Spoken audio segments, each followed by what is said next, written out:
Hey, what's up, everyone, and welcome to our second episode of LockInToEsports with your hosts. I'm Cerberus. And I am Ham, going over everything esport and gaming from this past week. Today's episode schedule listed off. We have updates on how the Ukraine and Russian war are affecting esports and gaming, esports news, League of Legends LCS, gaming news, Counter-Strike CSGO, PUBG, Warzone, Rocket League, streamer news, Valorant VCT, upcoming games and updates, and then closing us out with the top 3 videos of the week. Let's lock into esports. To start off the show this week, we'd like to start off with something on a little more of a somber note, and that's the war going on between Russia and Ukraine right now. Although we both personally have a lot to say, this show is strictly covering everything gaming, so we're going to stick strictly to the news and esports stats as it pertains to gaming. Although there is much more serious consequence of the war than just hindering what happens in gaming and esports, we're just going to cover everything from that affects what we cover. Our hearts are deeply saddened by what's going on, and we hope nothing more than the safest, quickest resolution that Ukrainian people are suffering at the hands of right now. We hope that everything settles down as soon as possible. With that being said, let's get into it. All right, so not sure where to start off here, so we'll just jump into it. Apex has thankfully agreed that ALGS will postpone all Apex Legends Pro Circuit competitions after 2 Apex Legends Pro players living in cities that were immediately bombed, along with fans, were asking to postpone the Apex events, stating, "We shouldn't be playing while our peers are suffering." The morning of the bombing, Navi Sanya tweeted, "Woke up to scary news and many messages from different countries asking if I am okay, which I am, but it is effing crazy what's happening." Other Ukrainian pros speaking out, like legend CSGO player Simple, making an emotional speech. In short, the speech stated, "I don't have a lot of words to say, but I want you to know that esports is out of politics, and players and fans have nothing to do with government decisions. My whole career, I played with Ukrainian, Russian, and American players, and they're all great guys. We win together, we lose together, and all of us want peace with Ukraine and for the whole world. All of us are scared." Wow. Even Russian pros are speaking up, stating they have no say or support over Russian government decisions, like Russian Magic the Gathering pro Medvedev, who wants nothing to do with the Russian flag, refusing to use the Russian national flag in protest of the Ukraine invasion. People and organizations are changing their profile pictures and tweeting in support of Ukraine, like G2 Esports, Ninjas in Pajamas, Australis, and many more. G2 is tweeting their tweet said, "Sending all of our love to those affected by today's events. We stand for peace." Many people and organizations are also donating to Ukraine to try and help in any way they can to stop this madness. Bungie tweeted, "Our hearts are with our friends and families affected by the events in Ukraine. We will be donating 100% of the proceeds of the first 48 hours of our Game to Give drive to humanitarian aid efforts in response to ongoing conflict." More donations from, but not limited to, the game This War of Mine, giving their game profits to Ukraine Red Cross. CD Projekt Red donated $240,000 to humanitarian causes. GOG stated they're supporting developers who pledged to donate money to Ukraine, and even Ukrainian CSGO player, like Ham mentioned, donated, CSGO Pro Simple donated a large amount, donating what is equivalent to about $33,000 US. Yeah, some organizations are even going as far as to help physically protect players. Team Liquid has stated they are housing esports players left stranded in Ukraine, regardless of what team they play for, saying anyone who needs shelter to get in touch with them, as they will be housed in the Team Liquid apartments based in the Netherlands. Another organization helping the esports and gaming staff is Ubisoft, who is providing additional funds, advanced salaries, and housing as well. Even Battlefield 2024, they disabled a weekly mission for the Russian helicopter skin. To try and slow Russia's supply, Japan, Australia, UK, Canada, New Zealand, and even the neutral for 500 years Switzerland have all been doing what they can to cut Russia's supply. In the US, the Bureau of Industry and Security are doing what they can to cut Russia's access to technology, restricting semiconductors, computers, telecommunications, info security equipment, lasers, and sensors, with some of the top companies complying being AMD, NVIDIA, and TSMC, with the Russian government already blocking access to Twitter, Facebook, and Instagram. Um, and with the Russian economy crashing, I can't imagine what this will mean for technology and information in Russia. We will do our absolute best to keep everybody as up to date as possible with how this is affecting the gaming world. We are deeply saddened to see the extreme insanity that is going on over there right now. And our hearts go out to everybody who's affected right now. We want nothing but peace, and that's all we want to see. But moving on from the heartbreaking news of what's coming out of Eastern Europe, we're going to move on to the regular program to help take our minds away for just a few minutes. Hammy, what you got in news on esports? All right. For anyone who joined us last week, knows about Cloud9 dropping LS as their head coach just hours before their match. Cloud9 stated it was due to not seeing eye to eye. Seems like a pretty messy breakup. When LS returned back to Korea, LS stated, "I will not do coaching again in an official capacity anywhere." It was a complete shock to everyone, especially with Cloud9 doing pretty well this season. Since losing their head coach, C9 said, "We don't need you," and finished Super Week, winning 3 out of 3 matches. I'm sure they will continue to dominate.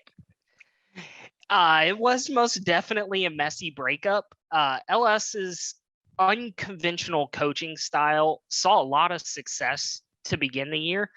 Last week, we also hyped up the face of legendary League of Legends support, Core JJ. Finally got his green card, allowing him to finally join Team Liquid. Well, not so fast. Core JJ came out only days later, stating he'll be stepping back from Liquid's starting roster due to personal matters. Another week bites the dust. Hey. Hopefully all is well with him, and we'll be able to see what Team Liquid can be with Core JJ next week. Even though it will affect Team Liquid this year, I'm still glad to see that pros are taking the chance to really invest in their own personal lives and their mental wellness. Moving on to Valorant, Mixwell has rejoined G2's lineup after spending 30 days benching Kellogg's. This came as a surprise since G2 has won the past 10 out of 11 matches played. Most thought the veteran Mixwell was done with G2 since he said he was open to any offers back when he was benched. He has been on G2 since June 2020 when the organization entered Valorant. The reason is unclear on why the change happened, but I'm sure they'll still dominate. He's been ready to play, so let's see if he can mix it up and get some wins on Val for him. Absolutely. The newest League of Legends support champion, Renata Glask, is seeming to be more OP than the Riot bargained for. If you have used her or watched last week's video, you know all about her abilities and how different and crazy they are. They're dangerous. If played correctly, well, who to play a champion better than a pro? Riot is currently rushing to nerf Renata as her win rate has ticked over 52% only days after being released, which is insane. So far, they dropped her armor per level from 4 to 3.5 and H passive now stops scaling at level 11 and deals 3% damage at high levels instead of 5.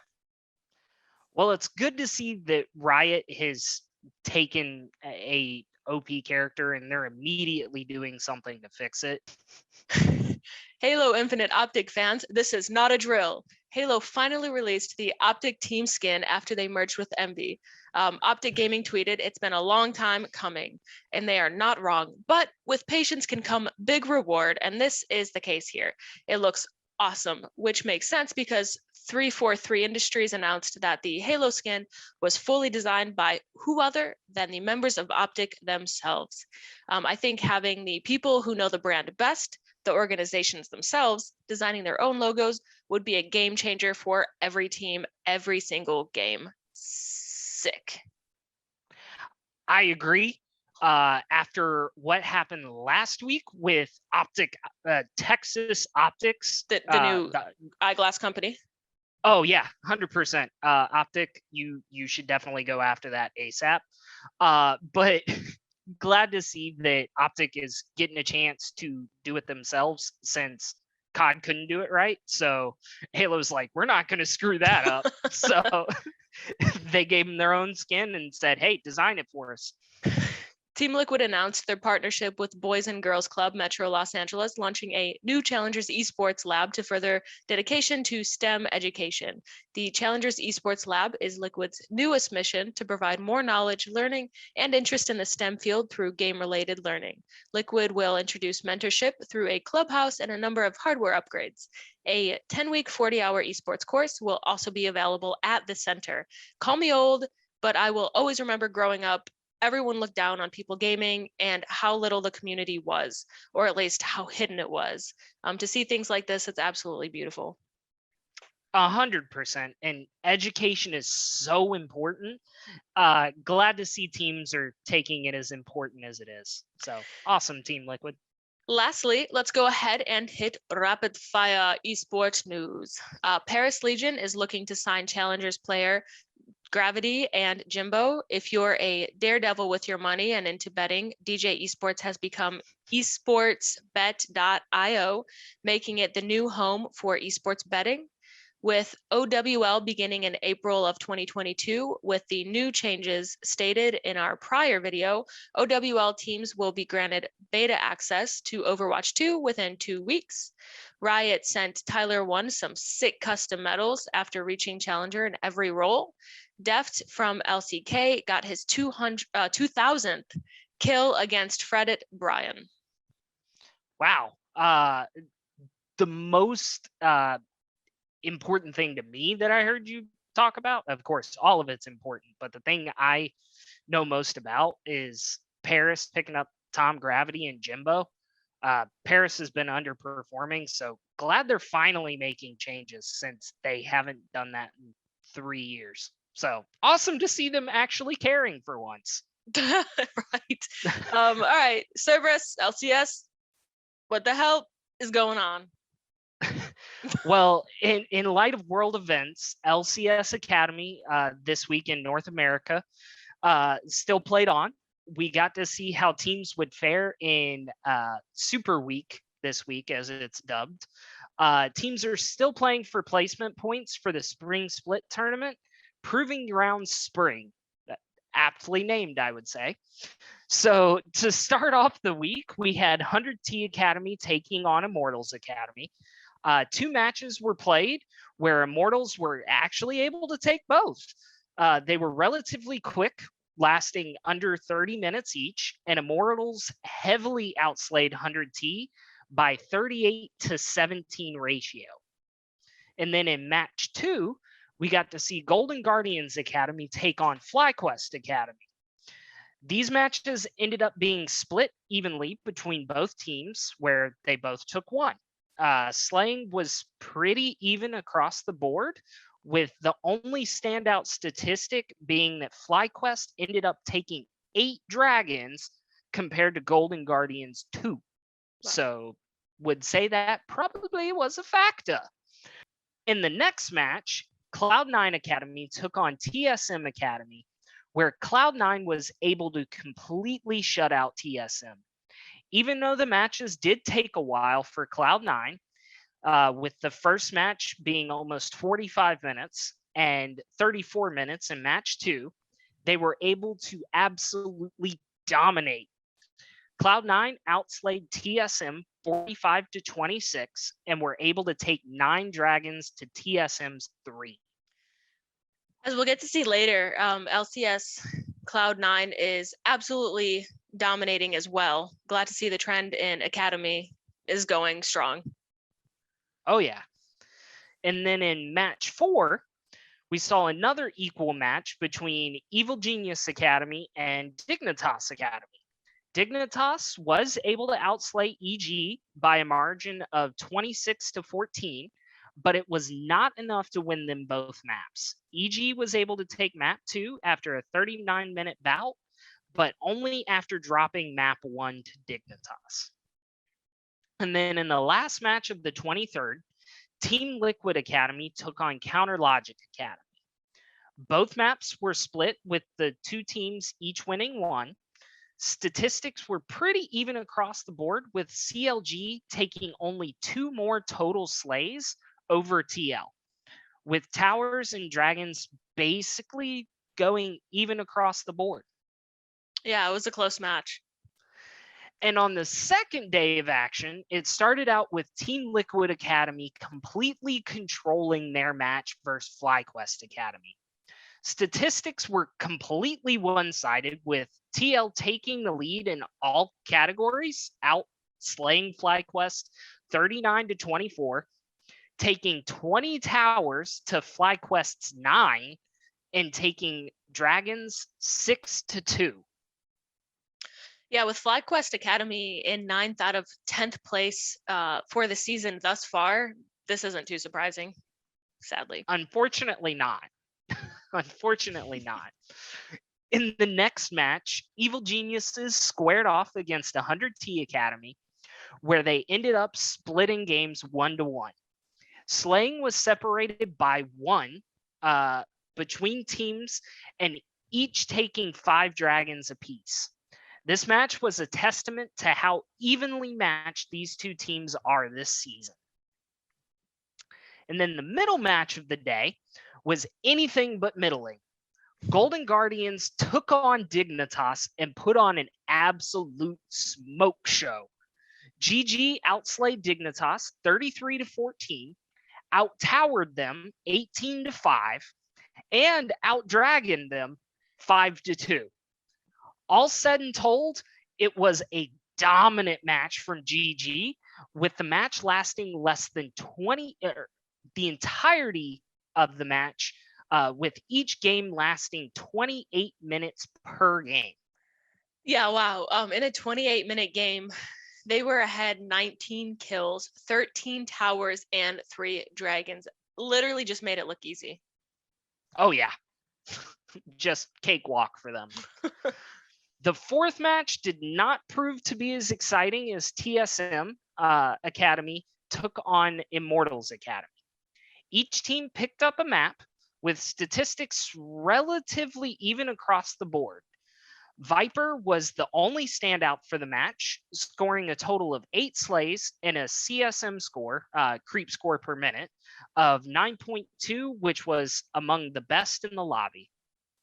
And then match 5 did not prove to be too different from the fourth, with Counter Logic Gaming Academy taking on Cloud9 Academy. Both teams were able to pick up a map, were able to take a map with slaying, dragons, and towers being even across the board. Triple of CLG was the standout, however, continuing his dominance with taking 9 slays and 7 assists. Yeah, not surprising since both teams are in the top 3. Speaking of, with matches concluded for the week after week 6, here are your league standings. Tied for first, we have Counter Logic Gaming Academy and Golden Guardians Academy with 18 wins and 8 losses. In third, we have Cloud9 Academy with 16 wins, 10 losses. Tied for fourth, we have 100 Thieves Academy, Immortals Academy, Team Liquid Academy, all with 13 wins and 13 losses. 7th, we have Geniuses Academy with 12 wins, 14 losses. Number 8, we have Dignitas Academy with 11 wins and 15 losses. Number 9, FlyQuest Academy, 9 wins, 17 losses. And dead last in 10th place, we have TSM Academy scratching their way, doing their best with 7 wins and 19 losses. Just trying their best. Don't forget about me. Don't you forget about me. All right. All right. CLG and Golden Guardians are playing well and have capitalized on C9 stumbling. Stumbling. Stumbling.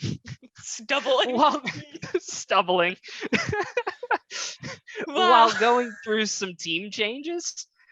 Since that was the case, we saw some of the players able to ascend to the top of the leaderboards. With that being said, here are your league leaders for the week.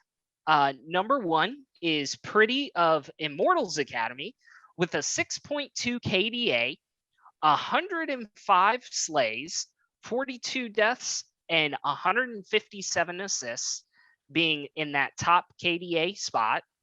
At number 2, we have Triple of CLG Academy. He does have a slightly higher KDA, but the reason he is in the second KDA spot is because he only has 57 slays, 23 deaths, and 88 assists. So we put him in that number 2 spot. Number 3 is Stixay of Immortals Academy. Stixay of Immortals Academy at 6.0 KDA. Janae.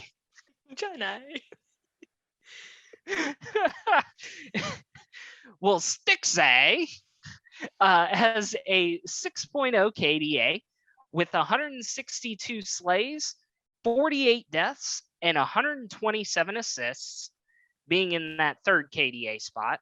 And then your 4 and 5 spots are your top 2 farmers with at 4 Kaori of Evil Geniuses Academy with a 9.7 creep score per minute.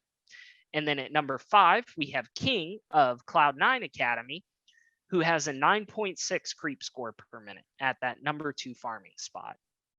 And with the matches in LCS Academy done and the standings switched up a bit, it set the stage for epic showdowns in LCS's Super Week this week. To start off LCS, it started off in kind of an odd way that we don't see too often. On the docket, there were a total of 5 matches to be played. However, due to technical issues, only 4 of them ended up being played on Friday. Friday. Sorry, had to make sure I have my days right. In the first match of the day, my days. Anyway. Days. In the first match of the day, Immortals took on Counter Logic Gaming. Throughout the match, Immortals proved to be too powerful for CLG, outslaying them 26-9. Wild Turtle of Immortals led the charge, taking 10 slays and 4 assists without dropping a single time. And Immortals were also able to take the Dragon advantage with taking 4 versus CLG's 1. The gold advantage also went to Immortals to the tune of 10K. With contracts of CLG having the most kills, with 4 kills, 6 deaths, and 2 assists, it just wasn't enough for CLG to take it compared to Poom, who went 1 kill, 7 deaths, and 4 assists. Whew, that's a rough one. That was a rough match for him. Yeah. In the second match of the day, we saw 100 Thieves matched up against TSM. This match was just as out of balance as the first one. 100 Thieves were able to guide the match in their favor through heavy slaying, taking that department 18-4 behind the strength of Abadage. Abadage, I guess is how you say that. I apologize if I'm wrong. Who led the lobby with 9 slays. Thieves were narrowly able to take the dragon advantage as well with a 3-2 factor, taking them at the crucial end of the match, along with the match's only two only barons. Yeah, that's crazy. 3 pros on TSM didn't get a single kill. One got 1 kill, and Tactical getting the most kills at 3. 100T also led with 14,600 more gold over TSM. Very dominant indeed, Cerberus. Match 3 showed to be a bout that was more balanced, with either team having the potential to win. Team Liquid faced off against Golden Guardians, where GG was able to take the match after 29 minutes. GG was able to narrowly take slaying by a margin of 16-12. However, beyond the slaying, GG was able to establish a firm hold through the dragons and taking the only baron of the match. GG were led by Lost, paradoxical statement, in the slaying, where he led 10 slays with 10 slays and 2 assists. The closest in the lobby was Ablaze Olive, also of GG, who ended up with a total of 5. Bjergsen leading TL with 4 kills, 2 deaths, and 5 assists. Just wasn't enough to carry the whole team, especially against Lost of GG, who absolutely dominated. Lost was anything but lost in this one. In the final match of the day, which wasn't intended to be the final match, but, tech issues, we saw Cloud9 take on Dignitas. It was an underwhelming match where Cloud9 curbed Dignitas's ability to do anything in the match. Cloud9 outslayed Dignitas 13-5, and Cloud9 did not drop a single tower. Even though Dignitas was able to take 2 dragons compared to Cloud9's 1, it was not enough to counter Cloud9. With C9 having a 13,400 gold and 8 kill lead over Dignitas, they said, we don't even need those dragons. It just said, you can have them. No thank Be you. gone with ye. After day 1 of the weekend, we were treated to 6 more matches on day 2 on the 26th.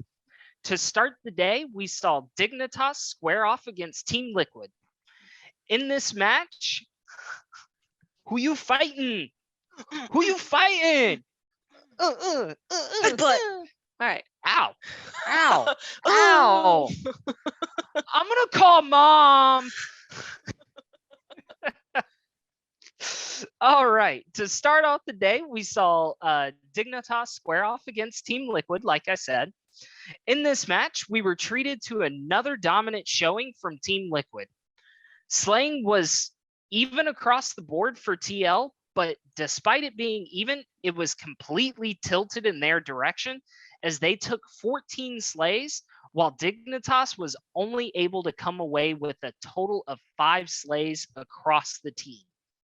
Also, TL only dropped 3 towers in this match, which was not enough for Dignitas to counteract Team Liquid's 11. TL also took the dragon advantage with all 4 dragons that were available in the match. Last match from the day prior, Dignitas was only able to take 5 kills as well. This seems to be an awful trend. That's scary for them. I hope they can pick it up. And moving on to match 2, it was equally outweighted with Counterlogic Gaming taking on TSM. CLG was able to obliterate the TSM lanes with outslaying them 20-5 and taking 3 dragons to TSM's 1. Luger was able to lead the slaying for CLG with a total of 8 slays and 8 assists without dropping once. All said and told, it was completely decimating by CLG that gave them another win. Yeah, this game, CLG was 200 gold shy of a 10,000 gold win lead. with the game going for 34 minutes and 53 seconds. Very true. And match 3 was slightly more balanced, where we saw 100 Thieves take on Cloud9. Although it was slightly closer than the last match, it was still a solid victory for Cloud9. They were able to take the slaying by a score of 24-8, with Berserker leading the charge for C9 with 10 slays and 5 assists without dropping at all. 100 Thieves did not have many bright spots, with the entire team struggling in every area except for support. Yeah, Cloud9 had a 14,600 gold lead over 100 Thieves in the end, which is a massive lead. Oh, yeah. In the next match, FlyQuest went up against Evil Geniuses. FlyQuest has had a pretty strong showing so far this split, so everyone was prepared for this one to be an evenly matched game, with FlyQuest probably taking it. However, that didn't turn out to be the case. Evil Geniuses came out and dominated across the board. There was not a single statistical category which FlyQuest was able to take away from EG, which ended up giving EG the win.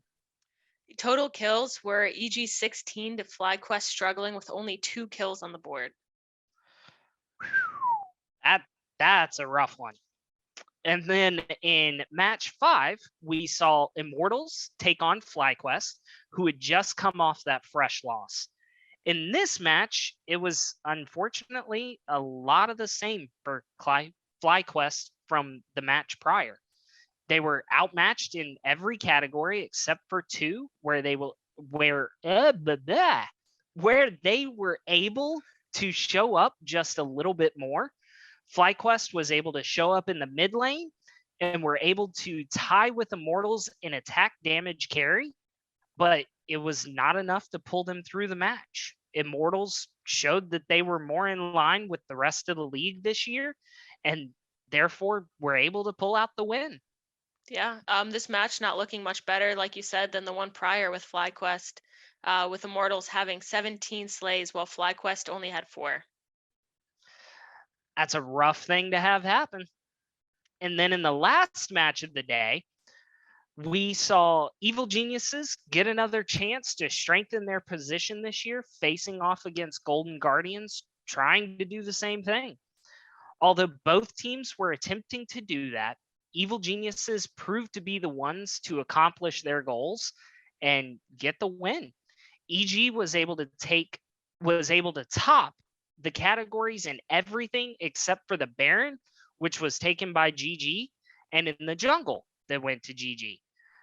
With the win, it brought EG closer to tied with GG. With this is a little bit confusing, so I'll start using actual names, with Evil Geniuses only being behind by half a game, as they have one more loss than Golden Guardians, with the same amount of wins so far. Quick 28 minutes and 32-second match with EG having 18 slays, while GG said GG with only 4 slays. GG's. And then we moved on to Sunday, where our first game was Team Liquid playing TSM. Team Liquid continued to dominate so far this year, with another win to notch up on the board. TL was able to take the slaying, towers, and Baron advantage on their path to victory. TSM did lead in the Dragons, but it wasn't enough to get them the win. Another quick match going 27 minutes and 32 seconds. Team Liquid with a respectable 10 slays, and TSM's half of that at 5. Most definitely. You can't get outslayed like that and hope to win. In the next match of the day, it was far closer than the first, with Counter Logic taking on Evil Geniuses. It was a very seesaw match. Seesaw. With Evil Geniuses able to take control of it. However, after some stellar plays, CLG was able to flip the script and take the first Baron about halfway through the match, where they started to pull it back. After some miraculous team fights, which were pretty good, I would suggest going back and watching that match, CLG was able to secure the victory and win themselves their third match of the year so far. There were no overwhelming standouts in this match, with Luger of CLG being the lobby leader in slaying, taking 8 with 7 assists, but that was only one more than 2 players on Evil Geniuses and Danny and Impact. With this match going to 38 minutes and 28 seconds, only 2 slays shy of going even and 2,700 gold difference, it was quite the fight. It most definitely was.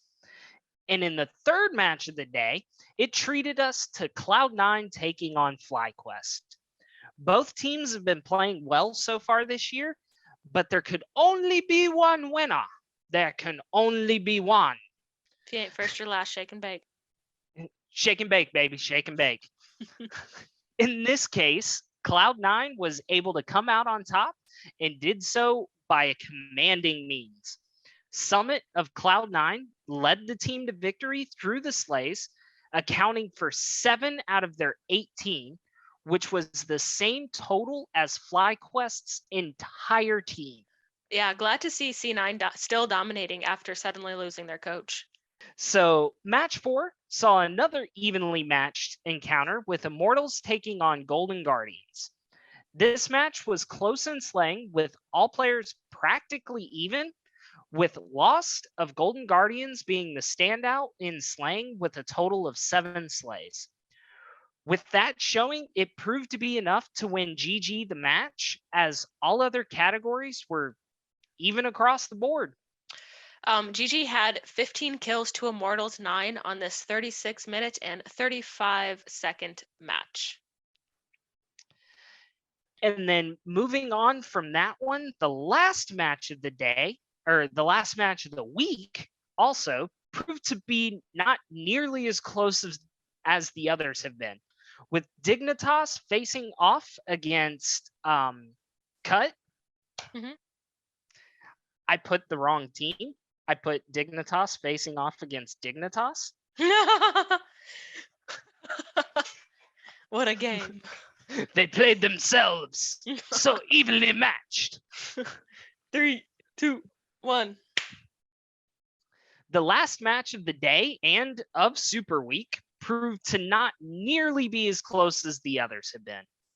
With Dignitas facing off against 100 Thieves, Dignitas proved to have the gumption to bring their season back on track and move closer to the middle of the pack of the league. Led by River, who had 8 slays and 8 assists, Dignitas dealt their damage through the mid lane and jungle, which carried them to the victory. 100 Thieves were just not able to match up in the damage dealt or in the dragons, which could have possibly helped them to stay in this match. Since that wasn't the case, Dignitas were able to walk away with the dub. With the final maps being played for the week, there was a bit of a shakeup in the standings. Tied for first place, we have Team Liquid and Cloud9 with 7 wins and 2 losses. Tied for third, we have FlyQuest, 100 Thieves, and Golden Guardians with 5 wins and 4 losses. Tied for sixth, we have Dignitas, Evil Geniuses, and Immortals, Progressive with 4 wins and 5 losses. And ninth is Counter Logic Gaming with 3 wins, 5 losses. And in dead last, we have TSM struggling to hang on to anything with 1 win and 8 losses. I need to look at something real quick. I need to look at our stats here, Hammy. But TSM is last in LCS, and they're last in Academy too. I was thinking the exact same thing. What is going on over there? I'm not sure.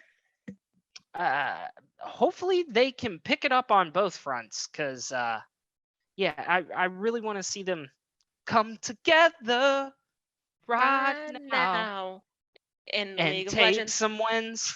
Oh, Both, okay. both. Going, Yeah. Get some wins in League of Legends. At the very least, get a dub of some kind. With the standings changing, so too did the league leaders, but only by slightly. Number 2 and number 3 Slayers changed, as well as the second best farmer this year. That left us with Bjergsen at number 1 for Team Liquid with a 10.7 KDA with 25 slays, 7 deaths, and 50 assists. At number 2, we had Fudge of Cloud9 with a 6.8 KDA with 31 slays, 13 deaths, and 58 assists. At 3, we have Berserker of Cloud9 with a 5.9 KDA with 37 slays, 14 deaths, and 45 assists. With our top 2 farmers also being Danny with Evil Geniuses as the number 1 farmer with a 10.5 creep score per minute, and Hansama of Team Liquid as the second best farmer with a 10.1 creep score per minute. League leaders and League of Legends come and go, but the one thing that is always around is Ham with the esports news and gaming news. Ham, what do you have for us this week? With no Call of Duty League games this week, we getting right into it, huh? So switching over to gaming news, let's start off with the highly anticipated Steam Deck. For reservation holders, by the time this video is up, your Steam Deck has already shipped. Good news for the people who got their hands on one. Elden Ring, the highest rated game of all time on OpenCritic, will run on Steam Deck. It is said that Steam Deck does a great job running PS4 games like Horizon Zero Dawn and God of War. Valve is also in discussion with Microsoft to get Game Pass on the Steam Deck. Bad news for anyone who hasn't reserved one, they are not being released to purchase day one. Valve hopes that one day there will be general availability, but no word yet. Steam Deck docks will host HDMI, DisplayPort, and USB-C for expanded connectivity, but they are not yet available either. The Steam Deck dock is thought to make an appearance sometime late spring. If you're looking to get the Steam Deck, go back to last week's episode to check out more details and a way to get a better bang for your buck. It's big for the Steam Deck to have Elden Ring on its platform. I'm sure that will help drive sales and is a big win for those who pre-ordered. Let us know if any of you out there have actually been able to get one and have it ordered and what you think is going to come of it. And also, did not know about Xbox Game Pass being on there. That's dope. Absolutely. For anyone who joined us last week, we had a lot of updates with Microsoft buying Activision and all of the accusations and unionizing going on with Activision's horrible response to it. Well, with all of the union busting behaviors of Activision, it caught the eye of someone big. U.S. Senator Tammy Baldwin calls out Bobby Kotick, stating he should cease efforts to undermine his employees' right to form a union and collectively bargain. Also making it clear she is now following this case and is aware of the recent reports. Baldwin advises Kotick to start negotiating with the workers. Kotick stated he'll be reducing his salary to $62,500. Kotick will literally get $22 million in stock bonus as a attaboy if work conditions sufficiently approve. He will also have his previous salary restored of as high as 155 million. What kind of childish hoopla is this?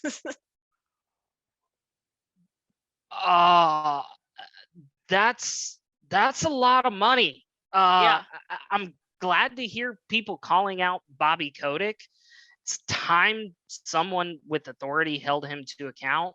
However, I wish he made this change of his own volition instead of having money as the driving force that forces him to make change. That's sickening.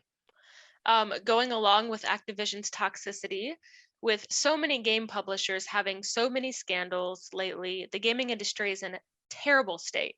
Activision and Ubisoft have ongoing issues with toxicity, and Riot just settled their lawsuits with their reputation taking a huge hit. Someone is finally speaking up as well. During the opening ceremony for the DICE Awards, the founder of Kind of Funny, Greg Miller, states, "We can't talk about the industry we love so much without also talking about the stories of abuse and harassment that employees faced with Activision Blizzard and other companies. But because this is a formal event being broadcast to audience around the world, I'm only going to say F Bobby Kotick." Which, yes, screw that guy. Also, EA Senior VP and Chief Operating Officer Laura Meal made a keynote speech at the DICE Summit stating, "Stories of negligence and lawsuits all stemming from leaders who failed to uphold standards we've come to expect. Women have been harassed, bullied, marginalized, held back in their careers, paid less, much, much less. These are the real stories, real human beings. We have to have fair and safe work environments at the very least. If companies can't figure out can't figure this out and fix this burning issue, we don't get to move forward. We don't get to pass go. Leaders who fall short of basic standards must go." Powerful words in her powerful speech. I hope this marks the beginning of change in the industry and just let their work shine rather than what they identify as. Uh, I'm not sure what else to say besides Bobby Kotick is finally getting the call out he deserves. So Absolutely. I'm glad to hear people calling him out on his BS. Discord has updated its community guidelines targeting the spread of harmful and misleading information that is likely to result in harm, specifically misinformation about COVID-19 and vaccinations, bringing Discord in line with other social media sites such as Twitter and Facebook. These changes will be effective March 28th, removing anti-vax dedicated servers immediately. This is not all about the vaccine and COVID, though, as it will also remove anything that is unapproved treatments for disease and the existence or prevalence of a disease. Without stating a stance on any part of COVID and the vaccination, I can say there is misleading information on both ends of the spectrum, and I am happy to see Discord catching up. Thank goodness Discord is starting to do this. Guess it's better late than never. Absolutely. Big update to Valorant. Episode 4 Act 2 is releasing this week. This update will include a new battle pass costing 1,000 Valor points for the full pass, Gaia's Vengeance Ancient and Powerful skin line that includes Sounds like a beauty product. Ancient and Powerful skin line that includes weapons born of the magical woods and many, many more items, costing 7,100 Valorant points and a new range of weaponry. I'm excited to see what this does for VCT. Glad to see updates in Val. Always good for a game to get mid-season and occasional updates. Call of Duty Warzone anti-cheat Ricochet has been out for a little bit now. This seemed to help a good bit at first, but then hackers found their way around it, making new cheats with aimbot, wall hacks, and even flying cars. Ricochet then made it so anyone cheating can't deal damage, making cheating almost useless. Now, Ricochet is trolling the cheaters. Every time the cheaters get into a gunfight, the opponent also goes invisible. This is hilarious. Call of Duty producers seem to really be trying to better their games recently. Being a huge Call of Duty fan myself, I am absolutely loving to see stuff like this. Absolutely. Ham, you and I actually had a conversation off the show recently where I mentioned the only thing that I would really be scared of is having to fight something I can't see. So turns out the nightmare became reality for hackers, and they're finally getting what they deserve. After suffering for so long at the hands of these guys, I'm glad to see they're getting their punishment. Absolutely. Sony is introducing a new overhauled PS Plus subscription in competition with Xbox, offering players 3 tiers to choose from. According to Jeff Grubb, these will be called Essential, Extra, and Premium. Sounds like my wife. Anyways. Your wife is a lovely lady, okay? Oh my God, yeah, she is Essential, Extra, and Premium.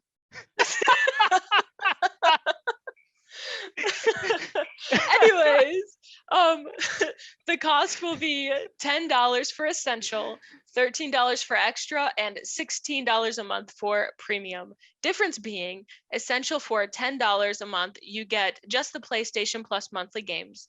With PlayStation Extra for $13 a month, you get monthly games and game catalog. For the premium subscription coming in at $16 a month, you get monthly games, game catalog, streaming, classic games, and game trials. That's all for the news we have thus far. Interesting to see 3 different price points with perks being introduced as well. Sounds like PlayStation is going the way of every other big company and starting a subscription service, which is our world now. Not sure how I feel about it yet, but only time will tell if it's going to be good. Yeah. Alrighty. Time to end gaming news with some rapid fire. Rapid! To start off here, in an interview with Tfue after winning the Apex Twitch Rivals, when he, Tfue, then chugged a beer and said, "You can find me at the strip club after this one." BioWare is still prototyping new ideas for Mass Effect 5, so don't expect it anytime soon. Riot Games is expanding into the Asian Pacific region. Last week, we added some of the new PS VR2 headset specs. Check it out. It is set to launch early 2023. The next gen of Pokemon has been revealed with Scarlet and Violet. Coming late 2022, Pikachu Illustrator card has sold for $900,000 at an auction, making it the most expensive Pokemon card of all time. NVIDIA has been completely compromised by hackers, South American group called Lapis, causing internal system outages. And lastly, Steam is blocking NFTs from the video game platform Hallelujah. Pokemon cards are one of the hottest collectibles on the market right now, but damn, 900 racks for a piece of cardboard? Granted, it's sentimental value, but I love them too, but that's the price of a pretty nice ass house. Absolutely. All right. Cerberus, CSGO, go. Cut. 3, 2, 1. This week was the completion of IEM Katowice. Teams were playing for their share of the $972,000 prize pool that we mentioned last week. The grand prize was obviously for first place, who would receive $400,000 of the prize pool. 6 teams entered, and when all was said and done, only one team could stand above the rest. So the first 2 elimination games happened on the 25th, where we saw FaZe take on Gambit and Virtus Pro take on G2. The first matchup was Gambit versus FaZe. Gambit came in as the number 2 seed, where FaZe had to fight their way being in the 9th seed. However, despite the discrepancy in the seeding, this match proved who was the stronger of the 2 teams. FaZe came out firing, where they showed that they were starting to hit their stride. It ended up going well for them, where they were able to take the series 2-0 over Gambit. Both matches were decisive, where FaZe were able to lead were led by their top slaying duo of Brokey, who went plus 17, and Rops, who went plus 16. Yeah, every player on Gambit went negative except Shiro, who went positive 3.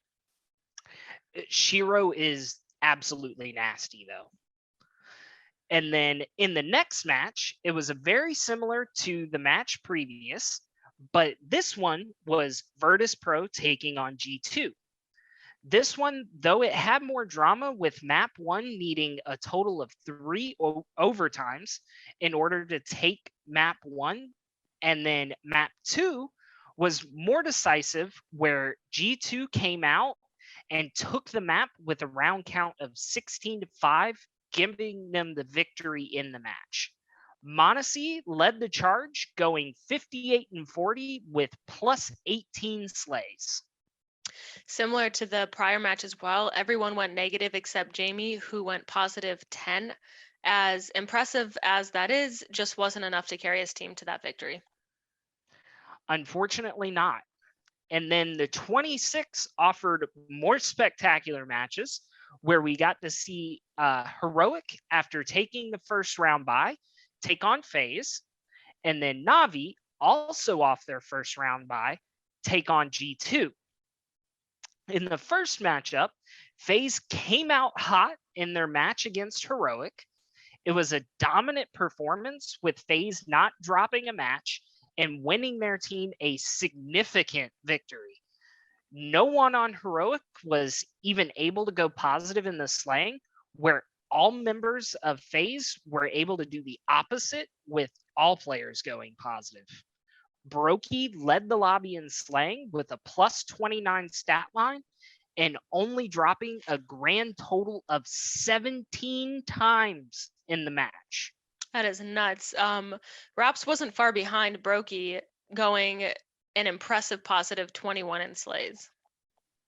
Not far behind at all. And then in the next elimination game of the day, it would decide who would face off against FaZe in those coveted grand finals. It was not quite as decisive, but it was won without the team dropping a single map. That match saw Na'Vi take on G2.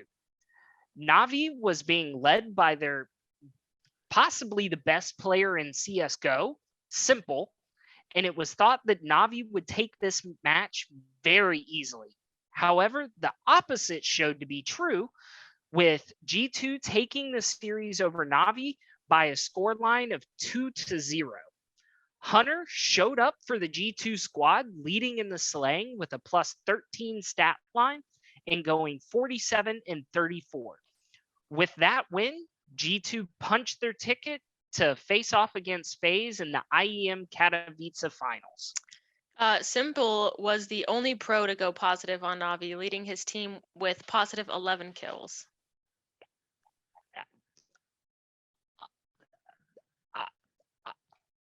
I have no idea what I was about to say there to segue us into the next match. That's why I was struggling. 2, 1. Moving on to Sunday the 27th, it brought us to the grand finals of IEM Katowice. This match was between G2 and FaZe, both of whom had not won at Katowice yet. It proved to be a grueling match despite only 3 maps being played out of the best of 5 series. Map 1 was on Inferno, where Rops of FaZe controlled things, going plus 15 on the map and proved to have his way. It was not without its issues, though, with G2 able to push the map into overtime. However, it was not enough to stop FaZe, who ended up taking the first map after the first overtime. And then in map 2, it started and it proved to be even more taxing on the teams. As teams battled it out on Mirage, there was not enough time for either team to take it before they saw 5 overtimes worth of rounds to be played. In this match, we got to see impressive performances out of Twists of FaZe and Hunter of G2, where both players were able to go plus 13. However, the map ended up going to FaZe after a back and forth fight and put them up in the series 2-0. And then on map 3, on Dust 2, it brought the completion to grand finals, but it was not without its drama. Brokey of FaZe led the lobby with slaying with +8 in KD, but was followed closely by Hunter of G2, who put +7 to his name. However, Hunter was not able to keep his team in it with just slaying, as FaZe proved just too strong. With winning the map, FaZe won themselves the championship and were crowned IEM Katowice champions. Hunter of G2 needs to be pointed out here, with him going an impressive positive 23 slays overall. Wasn't enough to carry to the victory, but fought well and hard. Closing out this past week's CSGO matches, what about the Battle Royales? Well, we have coverage from both Warzone and PUBG this week. There was one Warzone tournament that was the eFuse Community Showdown 12th part of this one, I guess. And it was a tournament for a $10,000 prize pool. In it, we did not happen to see Tommy, who many expected would win another one if he was in it. However, without him there, we got to see some different talent show what they could do.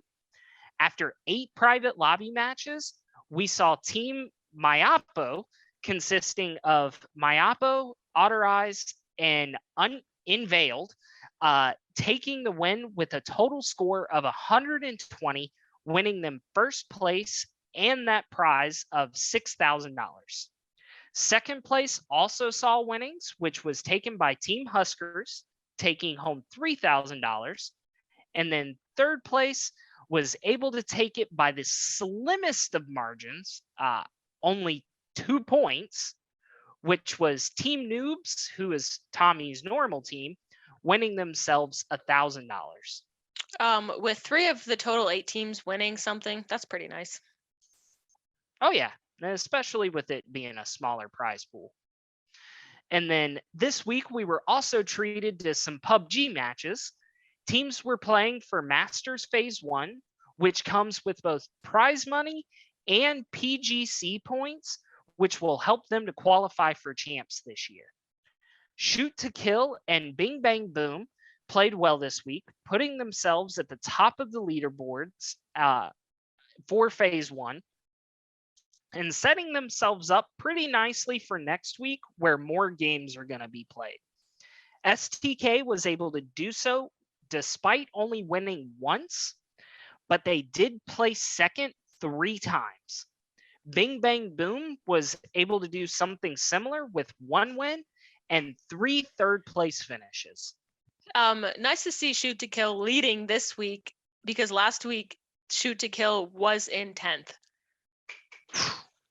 That's a rough one. And then moving on from our Battle Royales, we move on to something that's a little more familiar for our European viewers, Rocket League. Everybody loves some soccer, especially with cars. So this week, teams played in Radiant's $15,000 3v3 Rocket League match or tournament, where the only things on the line were money and pride. First took a $6,000 prize, where second took $3,000, and third and fourth both got $1,500 apiece. It was a 2-day tournament where 20 teams competed for their share of the prize. In total, it was a 2-day match, like I said. So starting on the 26th, we got to see quite a bit of Rocket League action. In total, there were 20 teams separated into groups of 4 on day 1.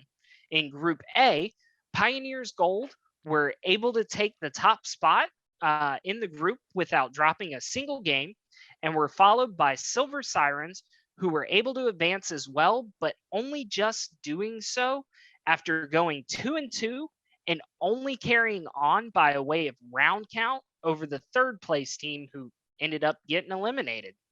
And then in Group B, it was a bit more decisive, where we saw BS Plus Competition going 4-0 to take the top spot.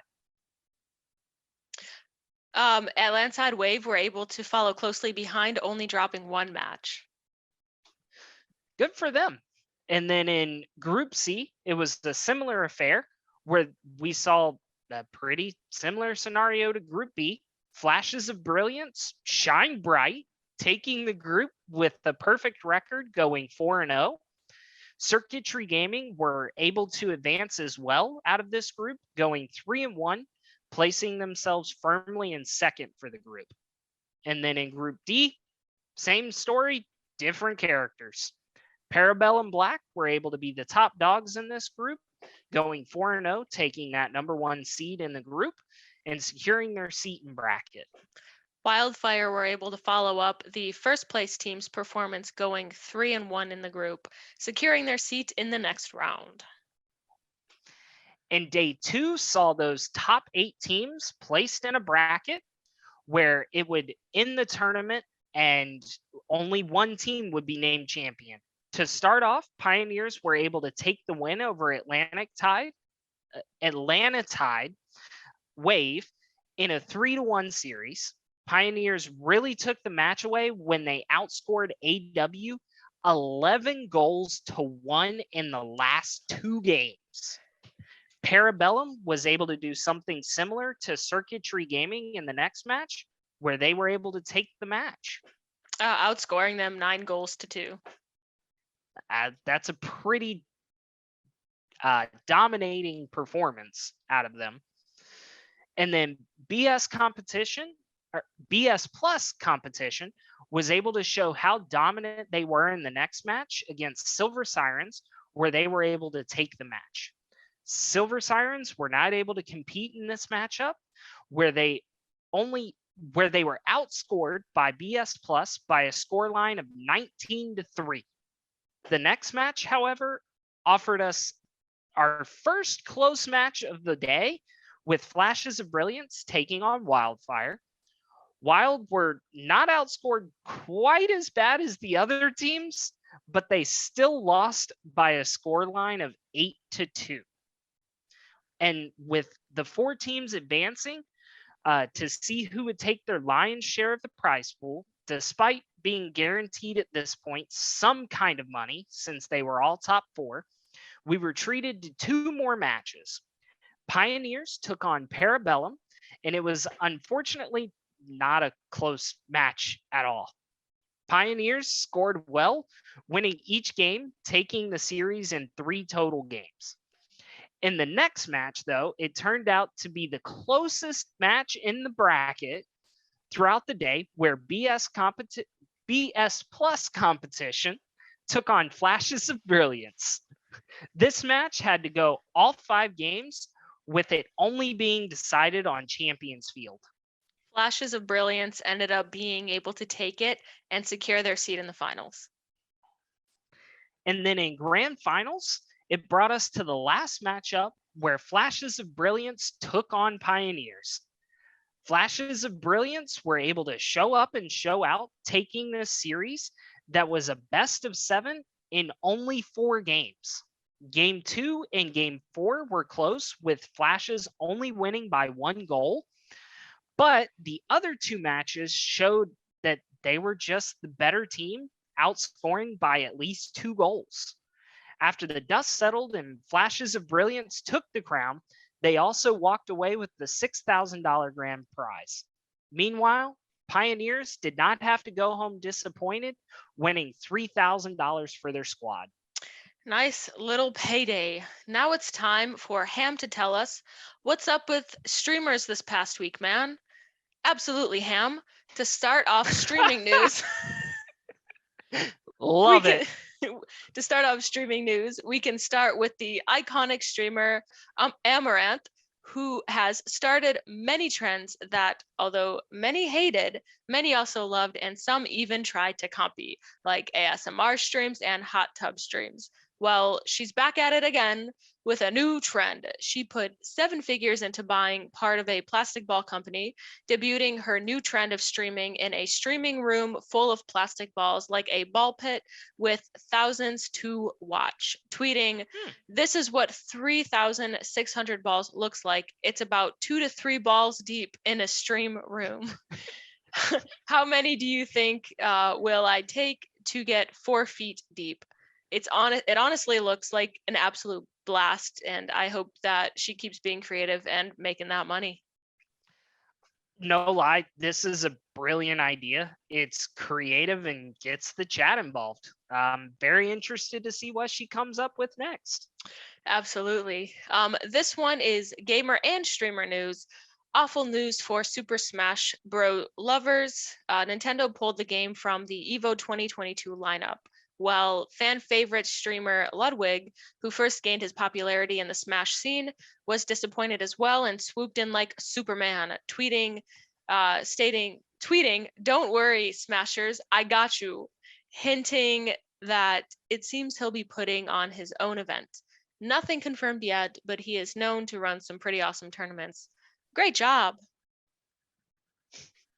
Sad to hear that Nintendo is pulling out of that Evo event, but Ludwig to the rescue. Glad to Right. hear the community still has something to look forward to, hopefully. Next up, in 2020, GlitchCon took over the two TwitchCons that normally take place, one in North America and one in Europe, due to health concerns. In 2021, it was completely canceled. Well, this year, TwitchCon is back. According to the website, Twitch has welcomed 8,550 new partners, as well as 548,000 affiliates, totaling this out to be over 50,000 partnered streamers and 1.5 million affiliates.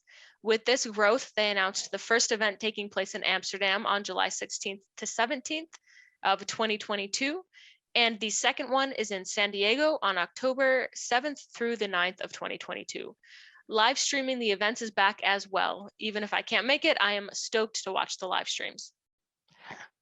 There's still a lot of craziness in this world, but at least Twitch viewers and creators have a chance to interact again IRL. So with times like these, it's important to stay strong as a community, and this is only going to help. Who is everybody excited to see out there? Ham, who are you hoping to see? Honestly, just anyone. Anyone? Anyone? Anybody? Anybody out Anybody out there? there? Next up, we have Twitch streamer XQC went absolutely ham on a viewer who called him a part-time streamer. This man has only had 85 days off since 2017, whereas the average worker has about 124 days off a year. XQC responded by saying, "Beach, on my off weeks, I stream about 1.5 times the amount that you would work at a full-time job. Don't call me a part-time streamer," which XQC isn't wrong. The past 365 days, he streamed 4,000 hours, whereas the average 40 hours a week is about 2,200 hours a year. People don't understand just how much goes into being a full-time content creator. It's much more than just playing video games all the time. Pop off, King. XQC is one of the hardest working streamers. I feel like every time I look, he's live. People think that content isn't work and it's just a hobby, but guess what, people? It is, and trust me, it's exhausting. Probably the wrong person to choose as well to say this too. Absolutely. Then dude literally never takes a day off. Right. And then this one, man, Valorant streamer Jason R is under fire due to blocking and muting all females he streams with. Only females. Doesn't matter who. If he hears a female's voice, they get muted or blocked. He states it's not disrespectful because he's not interacting with them and doesn't plan to. There have been multiple times where Jason R's stream just stops, where his camera takes over his whole screen, claiming it's technical difficulty. But then when he comes back, you couldn't hear the female anymore? Or even stating his game suddenly crashed, putting himself in a new lobby. Clearly, he's covering the screen to mute them or back out due to there being a female. He also bans all known women in his Twitch chat as well. Although he acts like there's always technical difficulties, he then says misogynistic remarks towards women. Like, I don't hear anybody in this effing server that I apparently effing crashed because there was a effing bitch in it. Jason R clearly has some issues he needs to work out that are triggering that much hatred for women, just being women. Seems like in his brain, males and females absolutely cannot and will not coexist in gaming. I really hope that he gets help, the help he needs to battle those demons, because that's pretty serious. Don't be suspicious. Don't be suspicious. That's this is why is this still a thing in 2022? We're all humans. Just it's disgusting to think that inequality is still existent based on gender or anything for that matter Any discrimination. at all. It's disgusting. Hopefully, this guy can get some help to solve whatever issue he has. Absolutely. Closing out streaming news, pew pew rapid fire. Twitch streaming is set to return to Xbox dashboard. Jacksepticeye Eyes came out with a documentary about his life and struggles. Pokimane and Myth posted that streamers with younger audiences need to be more responsible in their streams. Lastly, it's Timmy streamed Apex Legends with musical legend Post Malone, showcasing Posty's 376,000 coins and nearly 500,000 medals. Stream worth watching back. It's Timmy may have a Post Malone, but I got a watermelon to keep me warm. No, I'm just joking. I've never watched Post Malone play Apex, but from what I hear, he's an avid fan. I may have to go back and watch that one. Absolutely. Bye-bye streaming news. New big guns in town by the name of Valorant, presented by the one, the only, Cerberus. All right. We're not. Yeah, I was gonna say we're not gonna get into No that Ross. like last time. No Ross. What we got? In this week's matches, teams continued to play for seeding in Stage 1 main event for the bracket. All teams played another match this week and continued to carry implications for placement in the tournament. In the first match of this week, Cloud9 took on Evil Geniuses. EG has been struggling so far with not being able to pick up a match to this point. With EG's hopes of winning one to gain some confidence hinged on this match, it did not prove to help, unfortunately. Cloud9 was able to take the match by a scoreline of 2-1. They plowed their way to victory, leading and slaying out of Mitch, with a plus 24 on the series, closely followed by Leaf with a plus 18. Therefore, EG's struggles continue for now. It doesn't look very positive for EG as everyone went negative. That is unfortunate. Match 2, however, did offer a better outcome for a struggling team, with Pittsburgh Knights taking on Rise. Knights were in a similar situation as EG and were staring down a 3-game slide if they failed to take a win in this match. However, they did seize on their opportunities and managed to bring out the win in a dominant way, only needing 2 out of the 3 maps. Rise were not able to compete in the series, with all players on their team going negative in KD. On the other hand, Pittsburgh Knights showed up with all but one player going positive with Scuba and Exif leading the way, going plus 13 or plus 14 and plus 13 apiece. Superman of Rise really seemed to struggle making his map presence as he went negative 13, along with the only negative pro on the Knights going negative 12. That's rough. And then to start the 26th, we were treated to quite the match between Sentinels and Optic Gaming. This match was incredibly close, with it only being decided in map 3. Sentinels gave Optic a tremendous fight, with each game going back and forth except for map 1. everyone on Optic was able to carry their weight in slaying, whereas Sentinel's stats showed that they were just not able to battle as hard as Optic, with everyone on Sentinels going negative. Slaying was led on Optic by Ye, who had plus 18 in the series. Yay! Everyone on Optic were able to stay positive. Optic took 36 rounds total, whereas Sentinels were only able to take 24 rounds well fought.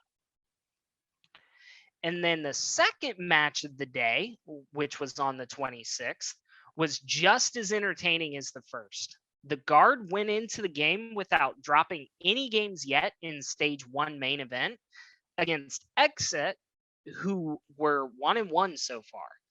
The Guard continued their dominance so far, taking the series 2-1.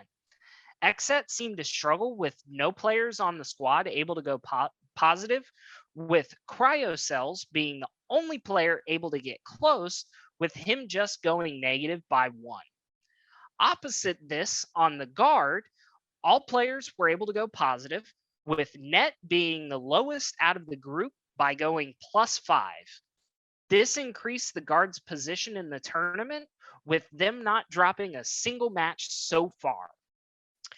The Guard were able to secure 37 rounds, whereas Exet were only able to grab 30 rounds. And then day 3 brought new matchups, with the first being Luminosity against 100 Thieves.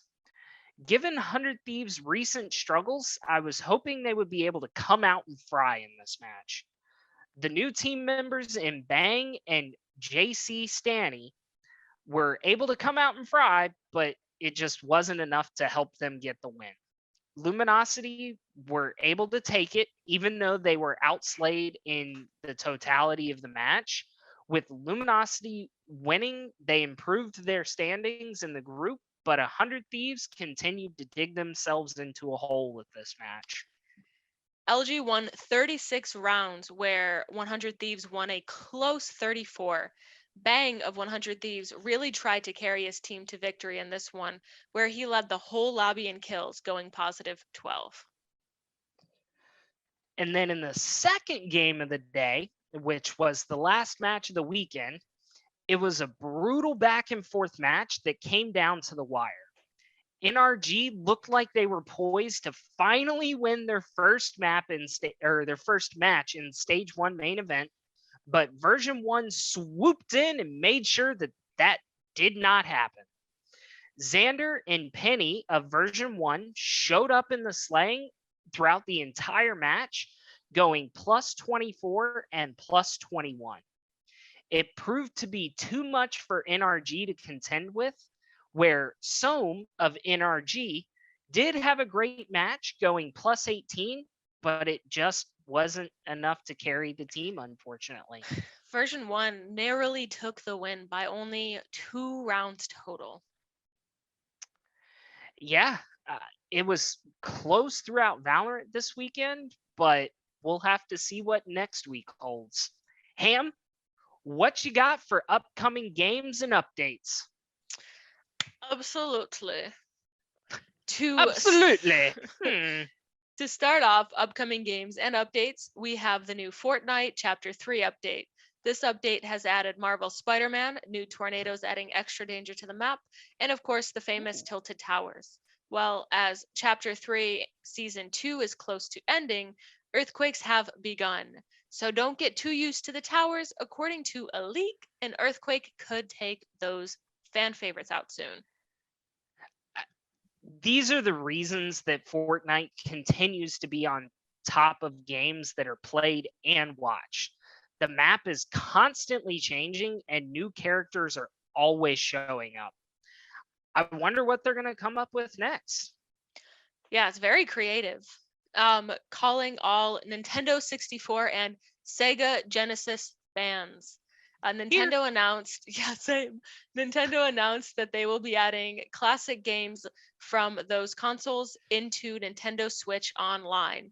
It will cost a little extra, but you can get this through the subscription services expansion pack. Again, leading me to say, I can't wait to get a Nintendo Switch one day. I'm so excited to hear this because I'm an old, washed up gamer who started out playing on both of these consoles. So this is music to my ears. Just being able to go back and play Ocarina of Time again, I, I spent so much time on it. I'm so excited for this to come out.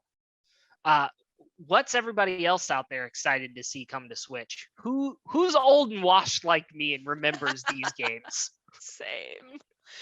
Um, Up next, Magic the Gathering. Wizards of the Coast have announced the next two Magic the Gathering sets. Wizards has stated they're experimenting with simultaneous digital and tabletop releases. The first set, the Art Deco Mafia themed Streets of the New Capenna, will be launching April 29th, with the tabletop pre release happening on April 22nd. And the second set, Commander Legends Baldur's Gate, will be launching June 10th. This is a big fan favorite for the OGs because many players have felt disenfranchised by Wizards' push into digital. Glad to see Wizards still keeping the fans in mind rather than only the money. Yeah, I don't know much about Magic the Gathering, to be honest, but I'm definitely somebody who enjoys the way that games originally came out, like on their original platforms or tabletop games. So glad to hear Magic is listening to their fans and keeping all of them engaged. Absolutely. As we mentioned in last week's episode, WWE 2K22 will be releasing soon. WWE revealed the news through a tongue in cheek trailer featuring MGK and The Undertaker that MGK will be a playable wrestler in the game. WWE 2K22 and MGK are partnering to produce a one of a kind soundtrack for the game as well. Interested to see how this one turns out. I do know that MGK has been very much involved with WWE through many games in the past. Uh, yeah, but what in the world will this guy do next? He is always popping up in the strangest of places doing whatever interests him. Somehow, though, this sounds right up his alley. Yeah. Um, to Don't know top why. off to top off all news from this past week, time for rapid fire. Dragon Age 4 is in the middle of production with more to be revealed later this year. Silent Hill wants to create another classic psychological horror game. Stoked about that. Gran Turismo 7 is about here and is available for preload, being over 100 gigabytes. Microsoft is interested in making new Fallout New Vegas 2. Ubisoft confirms Rainbow Six Siege will be getting crossplay in the near future, rolling it out in stages. Fall Guys also now has crossplay. Knocked City is breaking free from EA, which is making it free to play starting on Season 6 in the spring. The Xbox exclusive The Ascent is coming to PlayStation on March 24th. Forza Horizon 5's first DLC is currently being tested, according to an Xbox flight tracker, and could be arriving soon. Lastly, Luke Ross is creating a mod for Cyberpunk 2077, creating a much smoother VR world that will be available on PC through him. Hmm. That's all very interesting, and I'm excited to see some of it come out. But Ham, I am an avid racing game fan, and Forza's Horizon series is probably one of my favorite. Gran Turismo's up there too, but I am so damn excited for this to come out because their DLCs are pretty much always awesome. Yeah. So I'm excited to see it. But if you're out there, Microsoft, could we get like an anti-gravity track or maybe like some races that take you under the waves and you explore Atlantis or something like that? I mean, come on. I mean, just a suggestion between us, That would wink, be wink. that would be pretty sick. That brings us to the end of all the news and esports we have gathered over this past week. Next up, we have our top 3 videos of the week. If you saw something crazy in esports or a crazy streamer clip, send it our way. We'd love to start doing a subscriber video of the week as well. So if you did something crazy or saw something crazy, send it our way as well. We'd really love to start displaying one subscriber video a week. Alright, in no particular order, coming in at number 1, we have the almighty, soon-to-be father streamer, TP, showing us yet another broken feature presented by the one, the only Warzone, giving your gun a tight grip. One bullet. One bullet. Drop guns. Gas is moving. Pick back up. Reload. Have the gun out. And you're telling me if I use a EM2, it's gonna have tight grip on it or some shit? If I have a C58, am I gonna have it?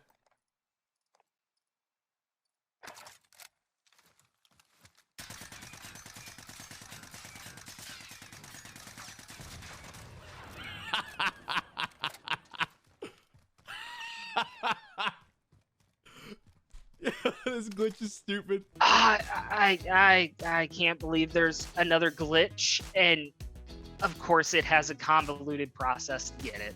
Of course. Right. Number 2, we have Cloud9's Summit with an absolutely nasty quadra kill.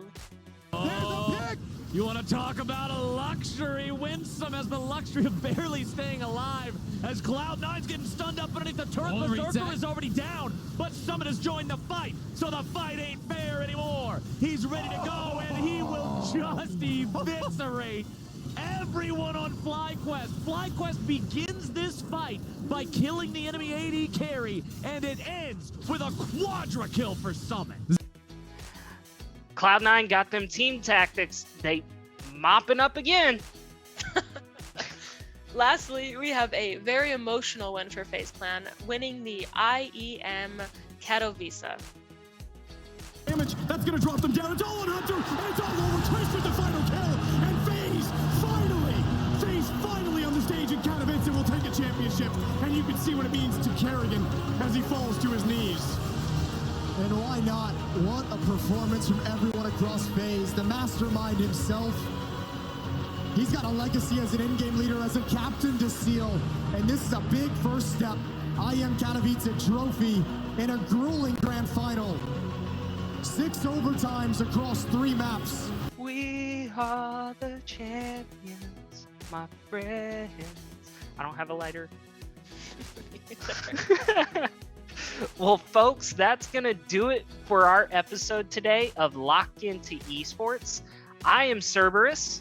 I am Ham. And thank you to everybody for joining us again for another episode. We'll be uploading new episodes every week, usually on Thursdays. So we hope you will come to join us on our journey through covering esports. We appreciate each and every one of you. But remember, always check your corners, stay locked, and get them dubs.